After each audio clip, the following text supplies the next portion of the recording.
Hello, everyone. So we watched Moonlight over the weekend, and this was my first time watching it. I don't know about y'all. Have y'all seen it before? It was my first time too. Okay, I'm never alone. Okay, so for the people who have seen it, um, did you already watch it? And then did you watch it before this meeting, or did you just remember from? Okay, okay, Yeah, we're prepared, Digga. We got it. okay. Mhm. So, was there anything that you picked up on that you didn't pick up on before?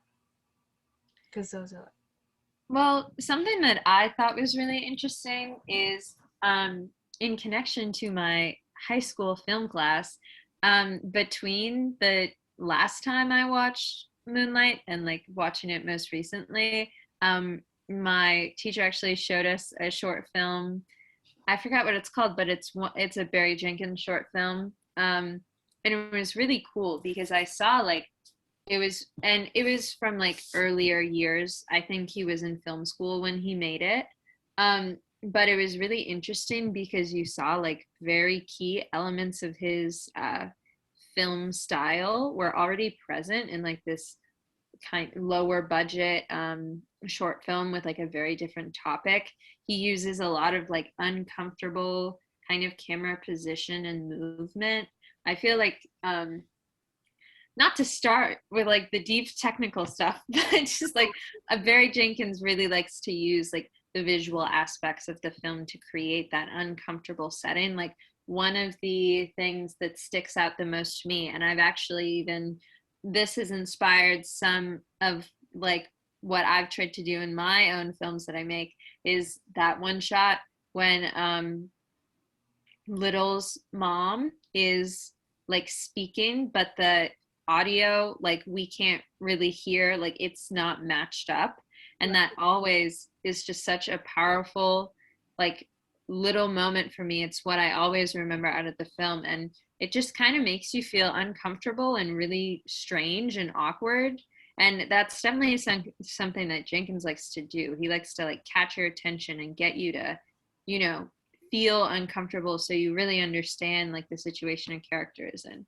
So I just had to go on that little piece about that because I just love that. And yeah, I mean, it's a great movie and he's an amazing artist. So yeah.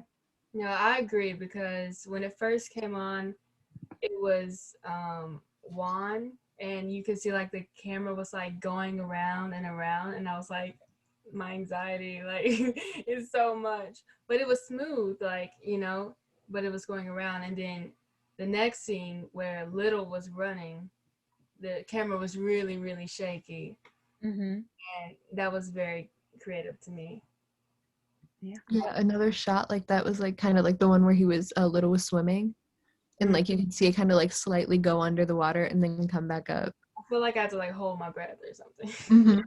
Yeah, it does. And that is what kind of like that handheld or like free moving technique really does, is it like really puts you in the place. You feel like you're in the water.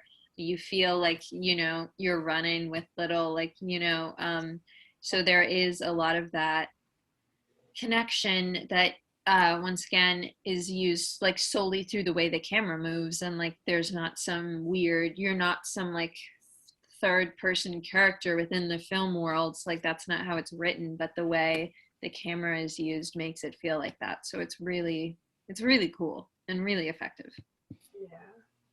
Yeah. Makes you feel like you're in it, but sometimes at times watching it at the same time. Right. Mm-hmm. Very creative. The majority of the film, I would say, well, because most of the film it takes a very like realist approach where you have your tracking shots that are like yeah, exactly like the shaky tracking shot as he's running, or the long hands whenever Juan's walking, and then while the majority of the film is like that, there are these specific moments that like one that Angelina brought up with like the swimming scene, which I really love that swimming scene. Or yeah, no, I really love that swimming scene, where it's like they take a break from that realist approach and they go for something less like, well, because that moment specifically, that was a very like that was like a very jump cut filled scene where it's like just different clips of him as he's teaching Little how to swim. The what's it called? It's not, when it loses that coherence. I feel like there's certain moments in the film where it's sort of like these like epiphanic moments for Chiron as he's sort of developing his character. There's that one. There's the one that Lucy brought up where the one where the dialogue or the diegetic sound wasn't matching up with what was on camera. There are a few like that. Or when he sees Kevin for the first time at the very end. While the film is very like realist and it's like they want to put us in the film, there are points where we sort of are with Chiron when he like retreats into his own mind and everything looks kind of surreal. Mm-hmm. Yeah, and like also another thing. Oh, I have a question with Lucy. I know you were talking about the words not matching up with his mom. Are you talking about the part where she's yelling at him, or are you talking about when he's grown? And No, I'm talking about the part, I think it's when she's yelling at him and they're like outside and it's like this very natural, like the sun. I don't know. That's what yeah. yeah, I like that part. And there's also a lot of symbolism in this movie. Like for the color blue, like it's in this movie like a lot. Um, the colors they wear, specifically like when they're teenagers, him and Kevin, they both wear blue, especially when they're like together or when they feel comfortable with each other. However, when Kevin has to hit Chiron, which is like, I hate they had to do that, but he had to hit Chiron, and after that scene, he was wearing gray. So that was like a huge, moment for me, at least, I guess.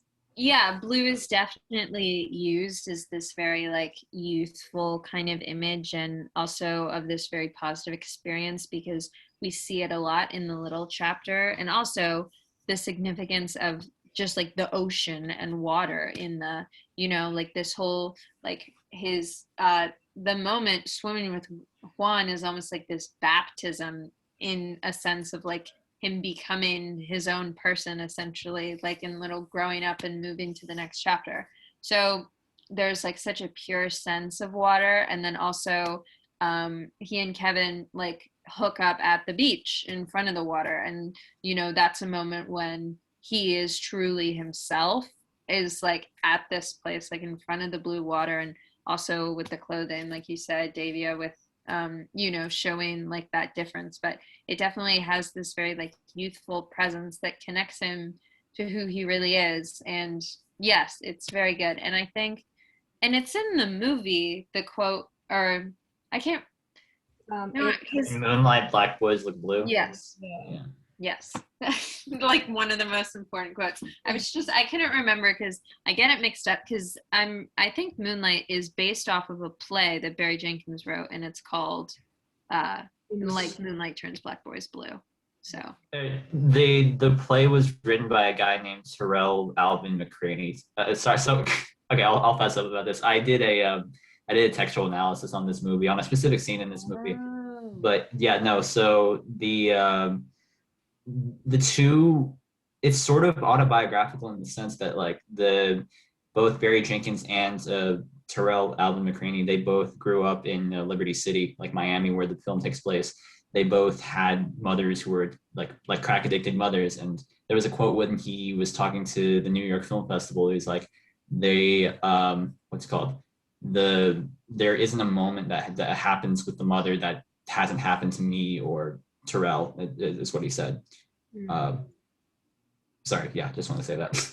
Yeah. But going back to the blue thing, the thing that I sort of drew from that was or at least from what I picked up, it was like the blue sort of represents the Chiron's kind of desire to be vulnerable with people, you know what I mean? Like he sort of grows up thinking that he's got to be tough, right? He's got to have this like hard exterior. that's sort of how he comes into the persona of Black, and like he starts starts trapping. But he wants, what he really wants is to be in those moments where he can be vulnerable with people, specifically like when, like, and then that's represented with the like the swimming scene, or in the this there with the scene with Kevin, and even at the end when he's like, when he's with Kevin at the end, Kevin's wearing like a blue shirt, and he's like being comforted by that. Yeah. But yeah. Yeah, and Kevin like changes into a blue shirt, and Mhm. he becomes a little more open. Same with food with him. Like, I don't know, like at the beginning he didn't talk, and then they gave him food and he opened up a little more. And same with at the end when he was talking to Kevin and Kevin made him food, and it just brings the conversation out of him a little more. I mean, I think it's with everybody though, right? I I mean, you give me like a Kit Kat bar, I'll tell you everything. Yeah. And what was y'all's favorite scene in this movie? It was a lot for me, but Well, I technically already said mine. It's not even a scene. It's just that one shot. I think it was just so powerful because, I don't know, I watched this movie for the first time a while ago, and it was just like I don't know, that was like the first example I really saw of like something that I noticed was like so intentional to like the theme of the story. So it's like, I don't know, that's just a very important like movie moment for me in my experience of watching movies. So that will just always be a favorite movie moment of mine for like no reason. But yes, so that's my favorite. my favorite is when he goes back to school after he's gotten beat up, after he's knocked out, and he goes back to school and hits Terrell with the chair. Yeah, that's a nice redemption. Yeah. Yeah. It was so satisfying. I don't know why. It Just is. like sorry, I sound like a psychopath, but like the crack of the chair was so satisfying for some reason. Yeah, well, it's very well orchestrated and really powerful. Like it's Mhm. very well done scene. So yeah. And it It's is like it, obviously we're cheering on this protagonist. So it's like, yes, like this guy's been messing with him like this whole time. they built it up really well too. Like the long take beforehand of him just like walking up. It's like, oh, what's gonna happen? What's gonna happen? What's gonna happen? You know what I mean? And I've had the music kind of swells up a little bit too, from what I remember. Mm-hmm. Yeah, because like the whole movie, he's just known to be like a weaker, person. So to see that was definitely satisfying. Yeah. What about you, Angelina? I'm trying to think of my favorite scene. Like there were a lot of scenes that like really like I cried through the majority of this film, but I really liked that like water swimming shot. It just like it was so cool to just kind of like watch and like see how it was filmed because you could still see what was going on, but then like at moments it would kind of just like dip and you couldn't, but then you would again, and it was cool to watch. Yeah. And like shout out to Mahershala Ali for like winning an Oscar and being in this movie for like how long, like 15, like longer than 15 minutes, but like not that long. Like he was only in one chapter. Yeah, and I heard that the actors didn't even meet each other until like after everything was done. Really? Oh, you mean like the different chapters? Yeah. That's really interesting. Yeah. Yeah. No, but I think was this Mahershala Ali's like breakout role? Like I think he was a actor, but this was what like really made him big, or do we know? I want to say he did something before. Hold on, let me look it up. Yeah, I feel like he did. Oh, well, I mean, he did the Hunger Games movies, so yeah. Yeah. Let's see. Have y'all seen Green Book? I know it's not. No, I haven't. I want to see it. We'll talk about that. But Okay, I guess he's kind of been in a lot. I guess that was totally wrong on my part, but still. This is what I associate Mahershala Ali with, is this movie. Yeah, same. Well, because honestly, I love this movie, but I was a big La La Land fan the year of the Oscars. So I was so excited. My family does like an Oscar ballot thing, and we all had La La Land written down for Best Picture. And we were all so excited because we all had gotten it right. And then, bam.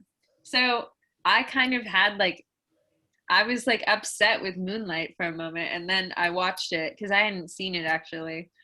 I was just so pro La La Land. And then I watched it and I was like, oh, yeah, that makes sense.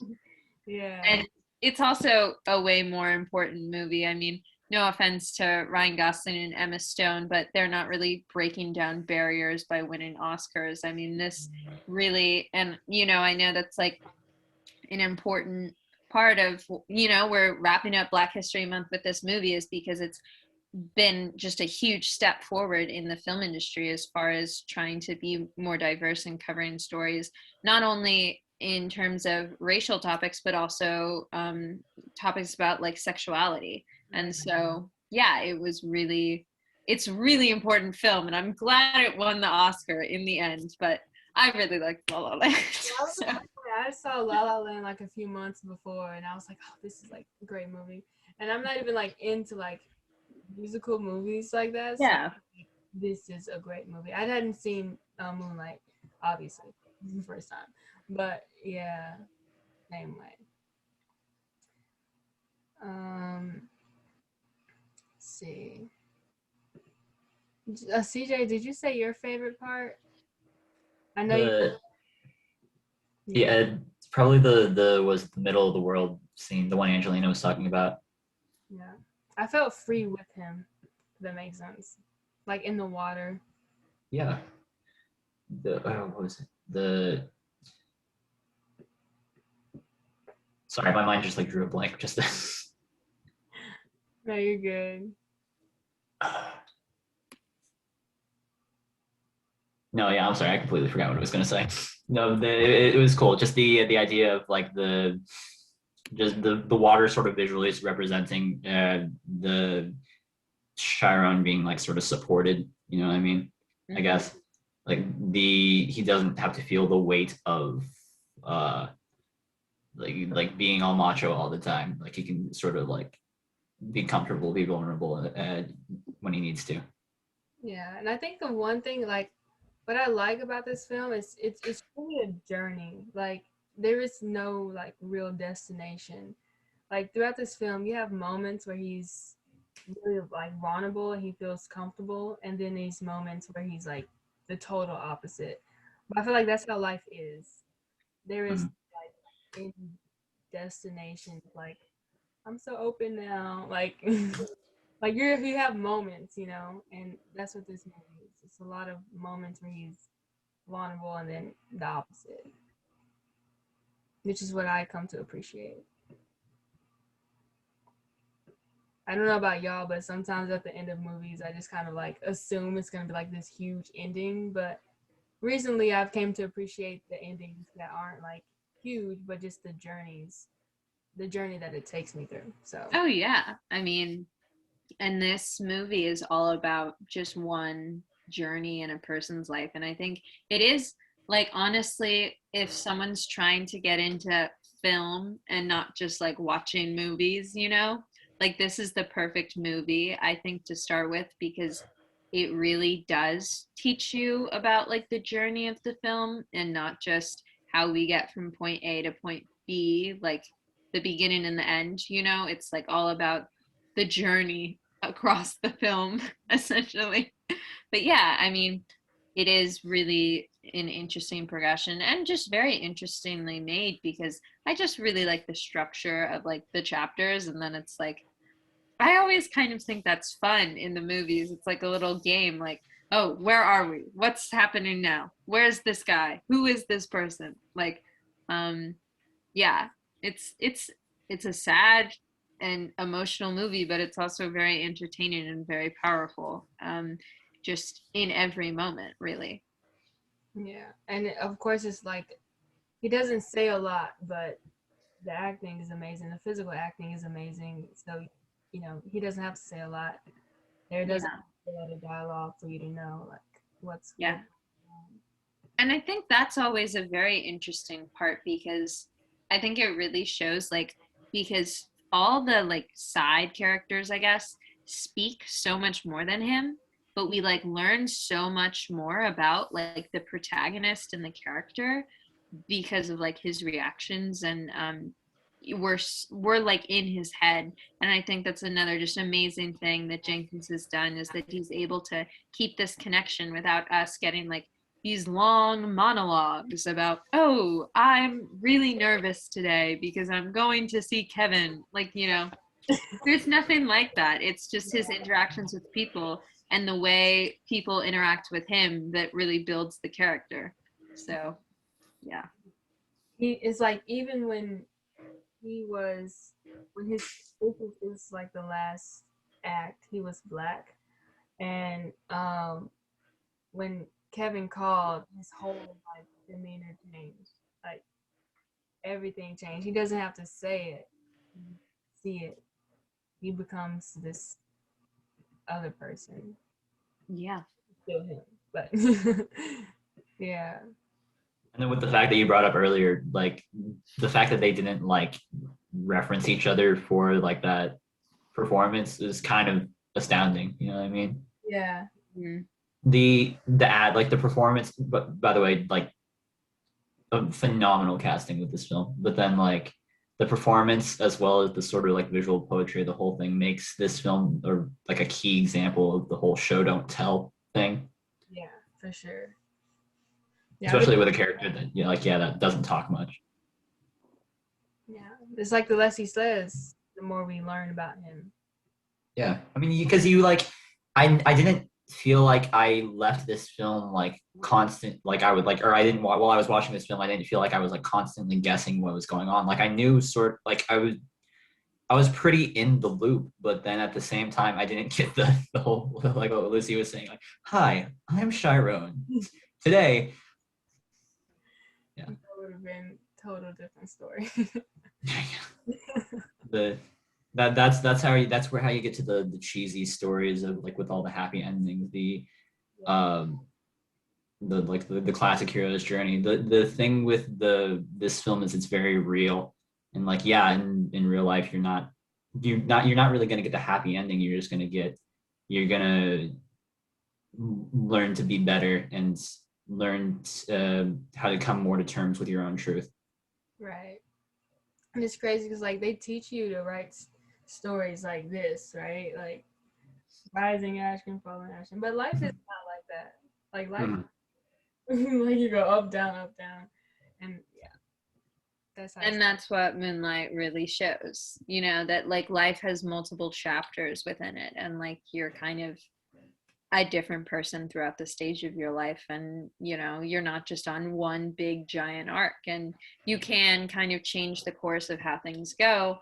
I don't know if Chiron really changed it for the best, really, and he's not in the best situation when we leave in the story, and that's sad, but it does show we see that effect, and we see that those chapters, and you can kind of apply that to your own life, and how we're not basically how the figures and the things around us really deeply affect us, and they can really change the course of our lives. So yeah. Are there any other important topics y'all would like to bring up about this movie? Because the cinematography was great. Everything about this movie was great. I can't think of one thing that was oh, you should have did this. No. Everything was on point to me. From the wardrobe. I never thought too deeply about wardrobe, but I watched an analysis on YouTube, and I was now I get it. Now I get it. But yeah. She's making a film, and then your actor is hey, I'm gonna wear this to the shoot, and you're wait. Right. This color. Yeah. This color. Yeah, I think that's interesting. Now I'll pay a lot more attention to that. Anything else? Final thoughts about the movie? I mean, it's good. Like, there's nothing I can say. I'd watch it again, you know? I It mean, won an Oscar, kind of, sort of. right. It did. It just got cheated out of it for a minute. Yeah. Awkward. Okay, so the textual analysis I was talking about, there's a sentence where I'm like, I watched the short film, or wait, no, I watched the film sort of win an Oscar for the best picture in 2017. I mean, yeah, it did. Yeah, it was just, there was a small moment where it was like, wait, what's going on? Yeah. Hey, they won. What's happening?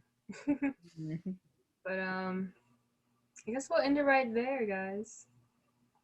Thank y'all for watching. Yes, and happy Black History Month. It's a good way to wrap it up. I know, right? Mhm. All right. If only I knew how we should